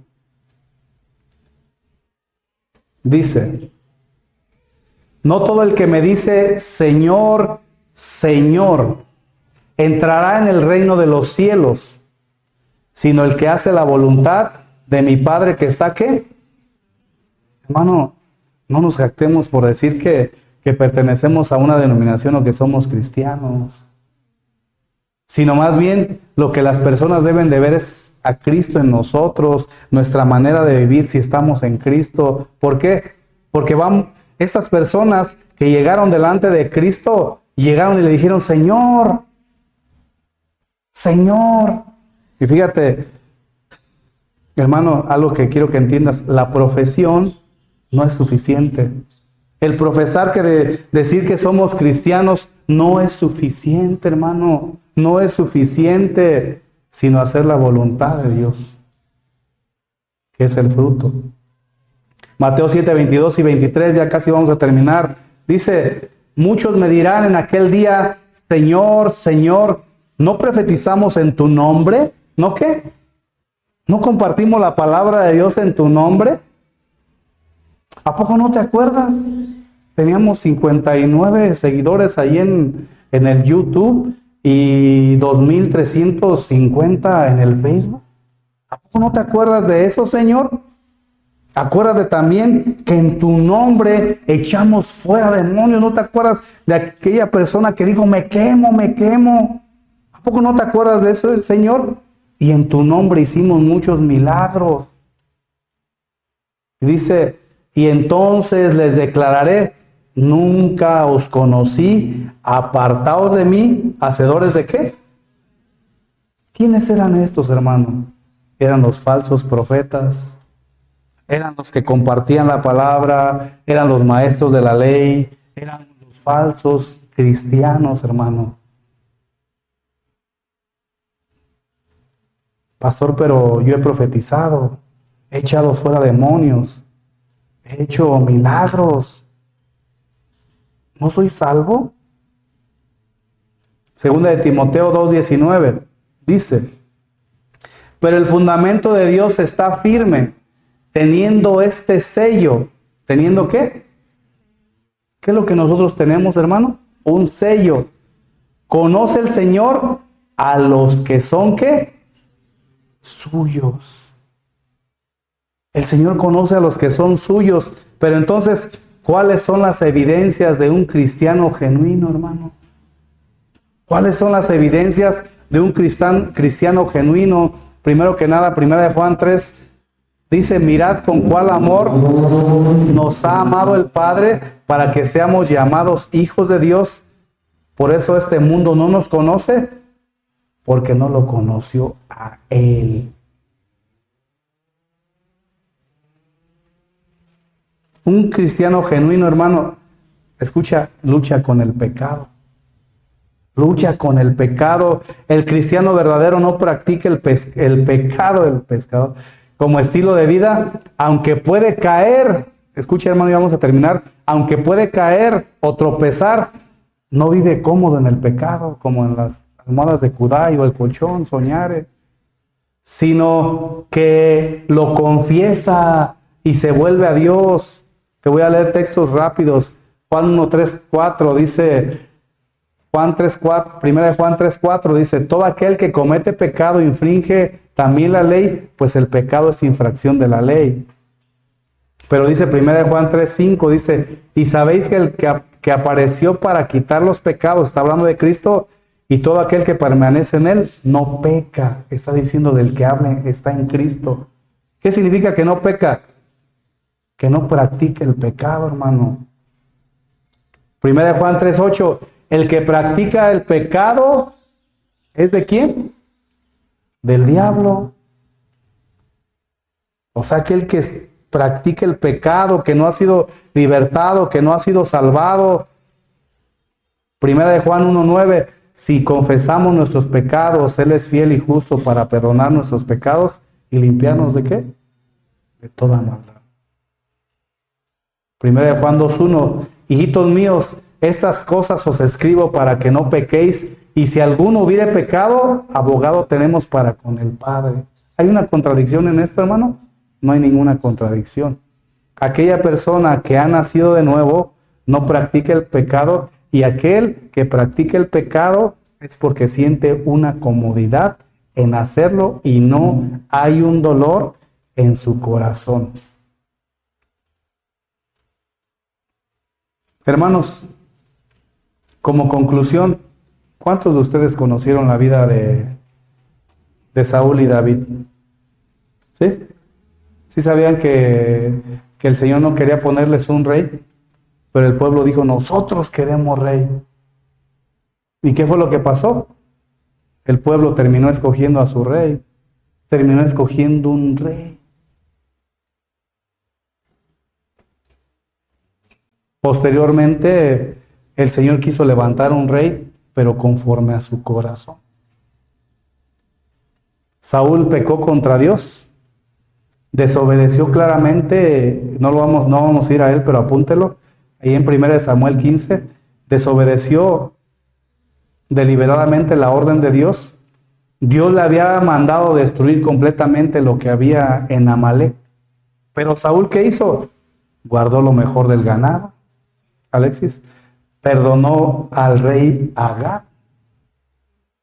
Y después, hermano, quiso justificar, escuche hermano, esto es lo que no debemos de hacer, y después quiso justificar su desobediencia diciendo que era para ofrecer sacrificio. Su pecado no fue solo desobedecer, sino que endureció su corazón. Eso lo pueden leer ahí en ese libro de Samuel. Cuando Samuel lo confrontó, Saúl le echó la culpa al pueblo. No, es que el pueblo se excusó y le preocupó más quedar bien delante de los hombres que humillarse delante de Dios. ¿Qué fruto dio Saúl, hermano? ¿Cuál era su fruto de Saúl? Orgullo, excusas, una apariencia religiosa, desobediencia, un corazón que no estaba humillado, que no estaba quebrantado por causa del pecado. Hermano, Saúl parecía ser un buen árbol que en algún momento daría buen fruto, pero sus frutos solamente hablaron de su rebeldía delante de Dios. David también pecó gravemente, hermano. David también pecó gravemente. Tú lo puedes ver. David no pecó en algo pequeño, sino estuvo con una mujer que no era su esposa. Mató a un hombre inocente. Primero codició a Betsabé, después cometió adulterio y después mandó a acomodar la muerte de Urías para encubrir su pecado. Humanamente hablando, su pecado fue muy grave, hermano. Pero cuando el profeta Natán lo confrontó, David no siguió escondiéndose, hermano. Al contrario, no se defendió, no se justificó. David dijo: pequé contra Jehová, pequé delante de Dios. Y es ahí donde nosotros vemos este salmo hermoso, el Salmo 51, donde dice: contra ti he pecado, límpiame, líbrame. Reconoce su pecado, se humilla, pide misericordia, anhela la limpieza y desea ser restaurado. ¿Qué fruto dio David, hermano?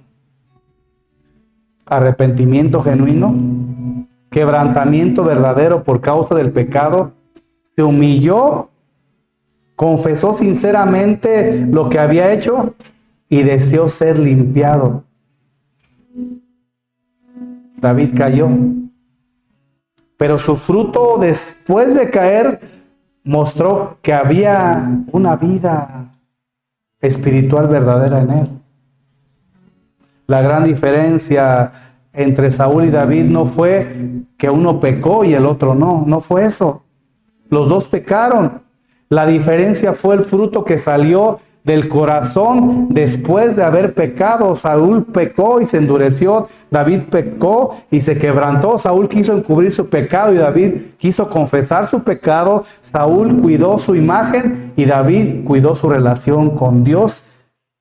Y ahí se conoció el árbol verdadero. Hermano, nosotros podemos caer, podemos tropezar, podemos fallar delante de Dios porque no somos robots, porque tenemos una naturaleza pecaminosa que, como el apóstol Pablo lo describía, que lo llevaba a hacer lo malo. Pero si nosotros, hermano, nos deleitamos en ese pecado, no lo confesamos, no nos apartamos de él, tenemos que examinarnos. Porque posiblemente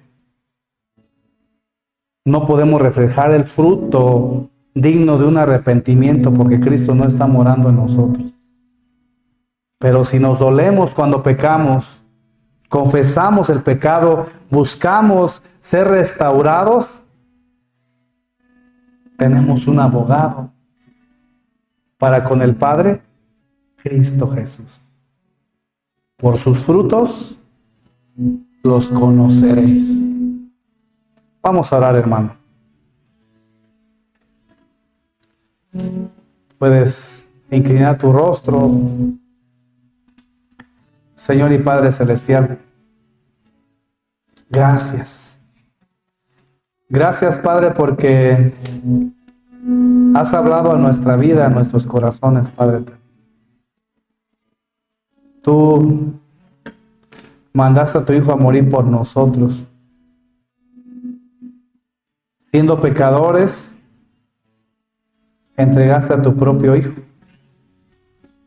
Arrepentidos vinimos, quebrantados, reconociendo cada uno de nuestros pecados delante de ti.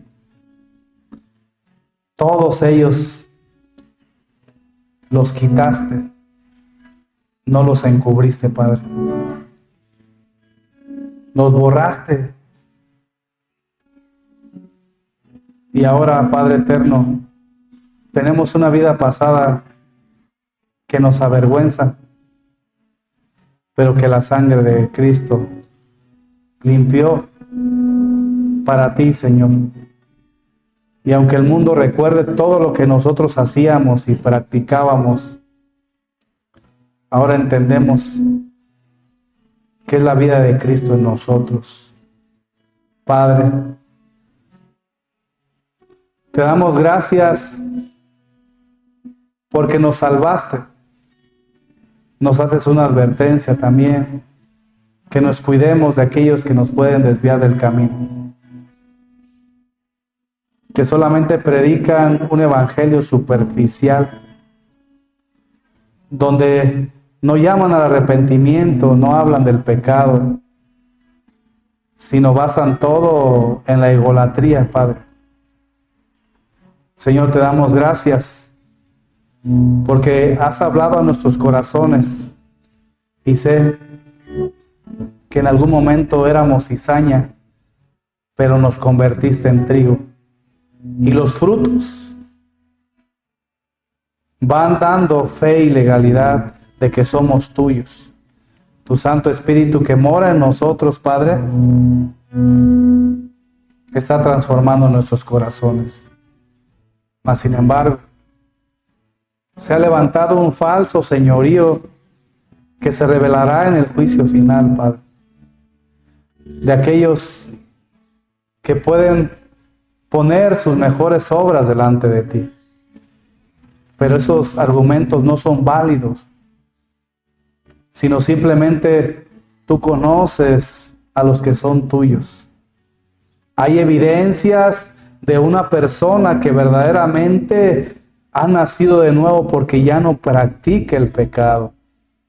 Cuando peca, confiesa su pecado, se arrepiente, hay un dolor genuino en su corazón, no hay una justificación, sino es, Señor, he pecado delante de ti, límpiame de mi maldad, porque tenemos un abogado. Señor, te damos gracias, porque estamos en Cristo, porque no es una acción, es una posición, y como resultado hay una vida nueva, y los frutos nos dan a conocer de que verdaderamente somos tus hijos. Gracias, Padre eterno, en el nombre poderoso de Cristo Jesús. Amén.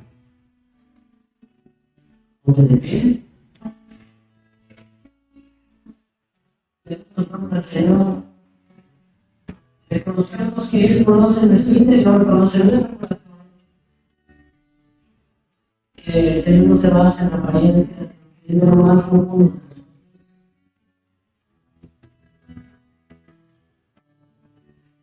Que tú miras el corazón, no la apariencia ni el exterior. En mi corazón, un verdadero amor. Tú solo miras mi corazón y tú conoces todo lo que soy. Mi obediencia a ti, Señor, es mi verdadera adoración.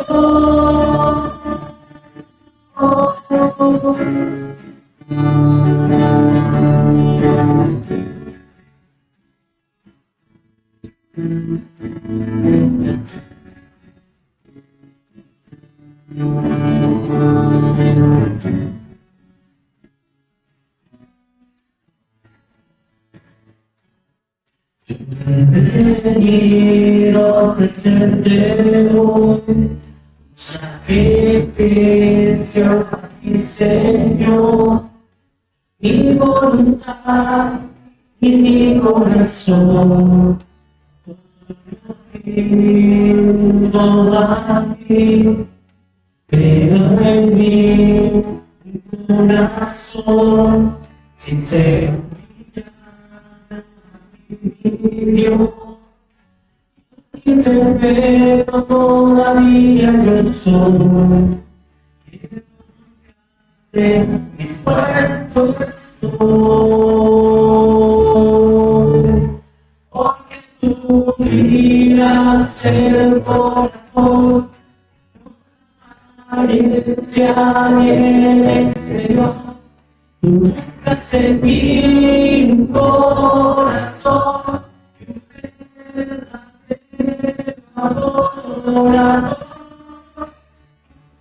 No miras mi corazón y tú conoces todo lo que soy.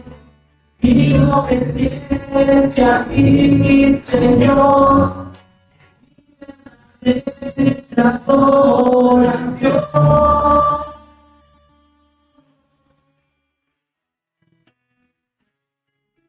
Sí, Señor. Tú conoces mi corazón, Señor. Conoces cada parte de mi interior, Señor. Conoces cada pensamiento, Señor. Y, Señor, que sea tu Santo Espíritu trayendo convicción, Señor, en los corazones. Que sea tu Santo Espíritu, Señor, guiándonos al arrepentimiento, Señor. Y a reconocer nuestro Señor Jesús realmente como que es nuestro Rey, nuestro Salvador, nuestro Señor. Y, Señor, que yo no viva más de una apariencia, Señor, sino que puedo vivir como un cristiano genuino. Tú conoces mi corazón, Señor. Tú escudriñas todo, Señor. No hay nada escondido, Señor, delante de ti. Es todo, Señor, ante ti. Y si ese también es tu sentir, amado hermano, invita a que levantes tus manos y que cantemos, Señor, porque tú miras el corazón, no la apariencia ni el exterior. Tú buscas en mí un corazón,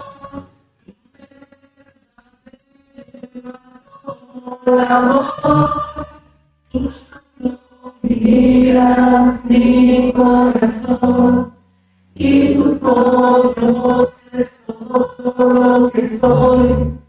Mi obediencia a ti, Señor, es mi verdadera adoración.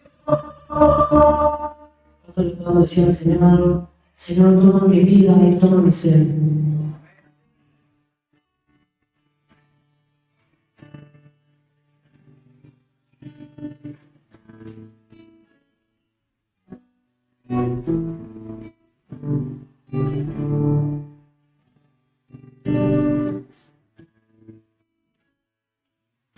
Toda mi vida, toda mi ser, haz de mí lo que tú quieras.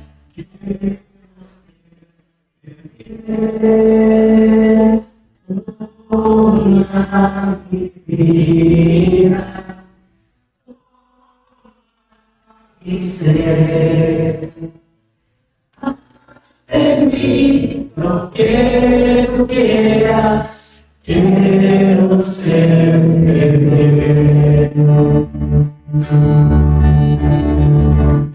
Sí, Señor, yo quiero mi vida, Señor, todo mi ser, que separado de ti, Señor, nada puedo ser. Tú eres la vida verdadera, Señor, y yo hermano a nosotros. Y que juntos, Señor, verdaderos y dignos de arrepentimiento, Señor. Toma mi vida,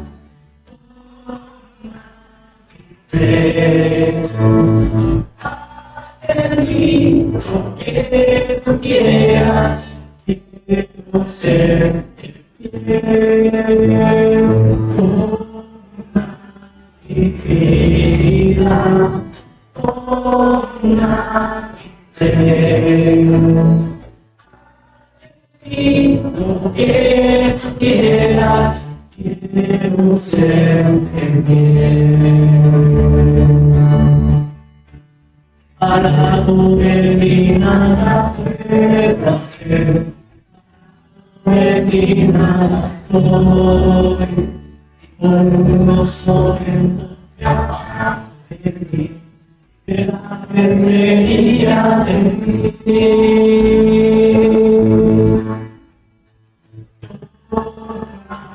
Mi vida,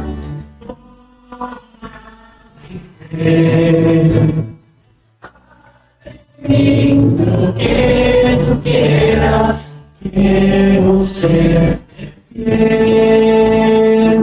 Toma mi vida, mi fe. Lo que tú la libertad verdadera, yo soy Señor, de libertad, y Dios pone mi vida. Toma mi vida,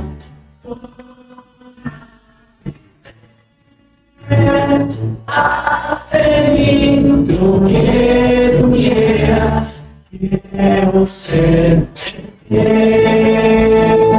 Toma mi vida, toma mi ser.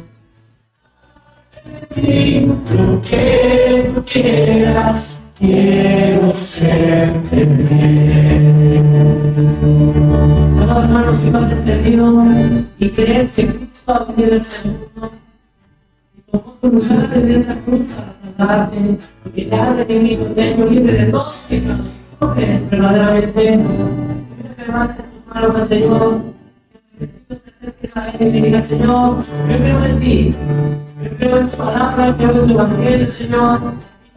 Señor, toma mi ser. Haz de mí una nueva criatura, Señor, que te replique a ti. Ahora tus labios y miramos juntos. Toma mi vida, toma mi ser.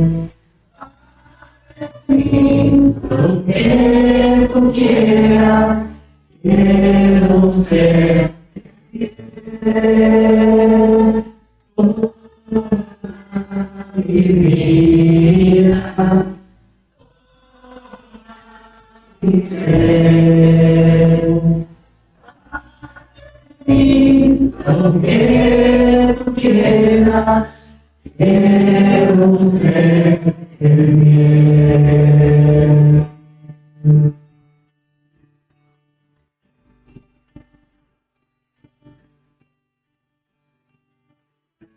¿Cuántos quieren ser fieles al Señor? Amén. Entonces, vamos a vivir y reflejar la vida de Cristo. ¿Sí? Vamos a darle gloria a la forma en que vivimos. Si nos equivocamos, vamos a pedir. Cuando el Señor nos habla de la verdad, tenemos que arrepentirnos de nuestros pecados y decirle: Señor, perdóname, límpiame de mi maldad. y reconocer, sí, justificación, sí, es lo que el Señor quiere. No quiere personas que no se equivoquen, no quiere personas que no fallen, sino personas que verdaderamente reconozcan su pecado delante del Señor, se arrepientan y se alejen. Busca ayuda, hermano. Busca consejería. Si estás practicando un pecado que no te agrada a Dios, tenemos un abogado, Cristo. Él no te va a juzgar. Él está dispuesto a perdonarte. ¿Estás dispuesto a arrepentirte? Así es, hermano. Gloria a Dios. Voy a pedir a amigos si puede pasar.